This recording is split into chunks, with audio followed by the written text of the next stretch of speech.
Hi friends, இந்த video வந்து நம்ம என்ன பார்க்க போகிறோம் அப்படின்னு கேட்டிங்கன்னா, இப்போ அந்த 6 நாட்கள் மொழியில் நம்மளோட ரியோவோட ஆண் பாவம் பொல்லாதது திரைப்படம் வந்து எத்தனை கோடி வசூல் செஞ்சுருக்கு அந்த ஒரு பற்றி அந்த வீடியோ டீட்டெயிலாக பேச போகிறோம். இப்போ வந்து தமிழ் சின்னத்திலேருந்து வெள்ளித்திரைக்கு வந்த சொன்ன நடிகர்கள் நிறைய பேர் வந்து ரியோ ராஜும் ஒருத்தாங்க அப்படின்னு சொல்லலாம். ஸோ தொடர்ந்து வந்து நல்ல நல்ல கதைகளை வந்து அவர் வந்து தேர்வு செஞ்சு மக்கள் மத்தியில் நல்ல ஒரு இடத்த வந்து பிடிச்சிட்ருக்காரு. ஸோ இப்போ வந்து நம்மளோட ரியோவோட லேட்டஸ்ட்டான நடிப்பில் வெளிவந்த திரைப்படம் தான் நம்மளோட ஆண் பாவம் பொல்லாதது. இந்த திரைப்படத்தை வந்து கலையரசன் தங்கவேலு அப்படின்றத இயக்கியிருந்தாங்க. இந்த திரைப்படத்தை ரியராஜ் கூட சேர்ந்து மாளவி காமராஜ் வந்து ஜோடியாக நடிச்சிருந்தாங்க. இந்த திரைப்படத்தை வந்து ஷீலா ராஜ்குமார், விக்னேஷ்காந்த், வெங்கடேஷ் இந்தமாரி வந்து ஏகப்பட்ட கதாபாத்திரம் ரொம்ப ரொம்ப முக்கியமான ரோலில் நடிச்சிருந்தாங்க.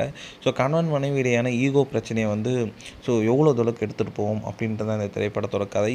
ரசிகர்கள் பேராதரவு கொடுத்து இந்த திரைப்படம் வந்து ரொம்ப ரொம்ப சூப்பராக தேட்டரில் வந்து ஓடிட்டுருக்காங்க. 6 நாட்கள் முடியல கிட்டத்தட்ட வந்து 6.3 கோடி வரைக்கும் வந்து வசூல் செஞ்சுருக்கு. இது வந்து நல்ல ஒரு வசூல் அப்படின்னு சொல்லலாம். வெயிட் பண்ணி தான் பார்க்கணும் இன்னும் போகும் நாட்கள் எத்தனை கோடி வசூல் செய்யுதுன்ட்டு.